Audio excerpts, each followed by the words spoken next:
পারি। জি ডক্টর নায়েক, প্রথমে আমি বলতে চাই আপনার সামনে দাঁড়াতে পেরে আমি সম্মানিত বোধ করছি। পিস টিভিতে আপনার অনুষ্ঠান অনেক দেখেছি এবং আমি মনে করি আপনার প্রকৃতপক্ষে নাম আপনি জানতে মহান। পারি? তাই আমার নাম মহেশ ওরসেকার এবং আমি মুম্বাই বিশ্ববিদ্যালয়ের দর্শন বিভাগে পিএইচডির ছাত্র। আমার প্রশ্নটি কিছুটা টেকনিক্যাল।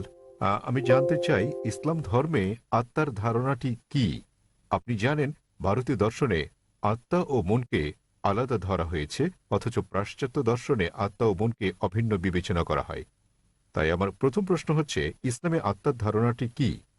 এবং দ্বিতীয় প্রশ্নটি হচ্ছে, দেহের সঙ্গে আত্মার সম্পর্ক কি?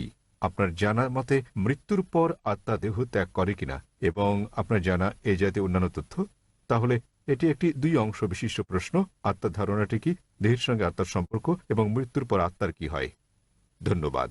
ভাই মহেশ প্রশ্ন করলেন যে আত্মার ধারণাটি কি ইসলামে এবং সম্পর্কটা কি আত্মা ও মানবদেহের মধ্যে, এবং মৃত্যুর পর আত্মার কি হবে, এটাই মূল প্রশ্ন। ঠিক তাই।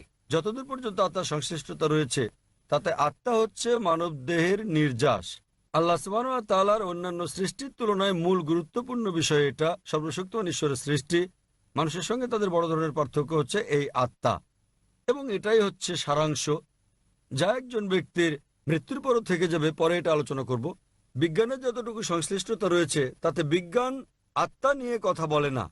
এখনো বিজ্ঞান সে পর্যায়ে পৌঁছেনি যে পর্যায়ে পৌঁছলে আত্মার অন্তঃসার রহস্য উদ্ঘাটন করা যায়। তবে গবেষণা করা হয়েছে, যখন কোনো জীব মারা যায়, উদাহরণস্বরূপ মানুষের সঙ্গে তুলনা করলে, যখন একটি প্রাণী মারা যায় মৃত্যুর পরক্ষণেই সেটির ওজনের কোনো তারতম্য ঘটে না। তবে যখন আমরা একজন মানুষের ওজনের বিষয়টি বিশ্লেষণ করি, যখন তার জানকবজ করা হয় এবং সে মারা যায়, তাৎক্ষণিকভাবেই তার ওজন কমে যায়। এর অর্থ হচ্ছে মৃত্যুর পর মানুষ কিছু হারায় যখন সে মারা যায়, কিন্তু বিজ্ঞান এখনো সে পর্যায়ে পৌঁছেনি যে পর্যায়ে পৌঁছলে আত্মা ঠিক কি তা বলা যায়। আত্মা হচ্ছে নির্যাস মানবদেহের। পবিত্র কোরআনের সূরা আলে ইমরান অধ্যায় নম্বর 3 আয়াত নম্বর 185-তে আল্লাহ তাআলা বলেন, কুল্লু নাফসিন যায়কাতুল মউত। প্রত্যেক আত্মাকে মৃত্যু স্বাদ গ্রহণ করতে হবে। এই আয়াতে ইহকাল হচ্ছে পরকালের জন্য পরীক্ষা। কোরআনে আল্লাহ বলেন সূরা মুলক অধ্যায় নম্বর 67 আয়াত নম্বর 2, আল্লাযী খালাকাল মাউতা ওয়াল হায়াতা। অর্থাৎ আল্লাহ জীবন ও মৃত্যুকে সৃষ্টি করেছেন তোমাদের মধ্যে কর্মে কে উত্তম তা জানতে। তাই এই পার্থিব জীবন পরকালের জন্য পরীক্ষা, এবং প্রত্যেক আত্মাকে মৃত্যুর স্বাদ নিতে হবে। একজন মানুষ মারা গেলে তার আত্মা দেহের মধ্যে থাকে না, কিন্তু বিচার দিবসে যখন তাকে পুনরুত্থিত করা হবে তখন তার করা নেক কাজ ও পাপ কাজের উপর ভিত্তি করে বিচার দিবসে সর্বশক্তিমান ঈশ্বর, তিনি মালিক ইয়াউমিদ্দিন, অর্থাৎ তিনি বিচার দিবসের মালিক, দুনিয়ার জীবনে আপনি যেমন কাজ করেছেন তার উপর ভিত্তি করে সেদিন আপনার জন্য নির্ধারণ করা হবে আপনি বেহেশতে না দোজখে যাবেন। সুতরাং আত্মা জীবিত থাকে, আত্মা মরে না। এটি কেবল মৃত্যুর স্বাদ গ্রহণ করে যখন কোনো মানুষের দেহ মারা যায়। যখন দেহ প্রাণের সঙ্গে থাকে তখন সে মানুষ।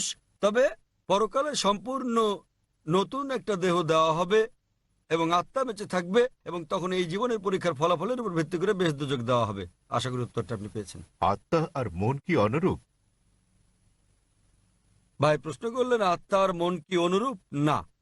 আবার বলছি, মন হচ্ছে ভাবগত। যদি আমি আপনাকে প্রশ্ন করি আপনার মন কোথায়, আপনারা জানেন তখন লোকেরা বলবে মনের অবস্থান মস্তিষ্কে। সুতরাং এটা একটা গুণবাচক শব্দ। যেমন আমরা যখন বলি নিজের কাজে মন দাও, তো মনে রাখার কথা বললে লোকেরা মস্তিষ্ক খাটিয়ে ভাবতে শুরু করে, কিন্তু এর অর্থ এই নয় যে মন মস্তিষ্কের মধ্যে রয়েছে, বরং এটা ভিন্ন কিছু। তাহলে আবারও প্রমাণিত হলো যে মন একটা গুণবাচক শব্দ। আমি জানি না মনকে কোথাও স্থাপন করা হয়েছে কিনা। যখন আমরা মন সম্পর্কে কথা বলি সাধারণত মস্তিষ্ক সম্পর্কে ভাবি, কিন্তু সেটা একটা গুণবাচক শব্দ। আশা করি উত্তরটা পেয়েছেন। আপনাকে ধন্যবাদ।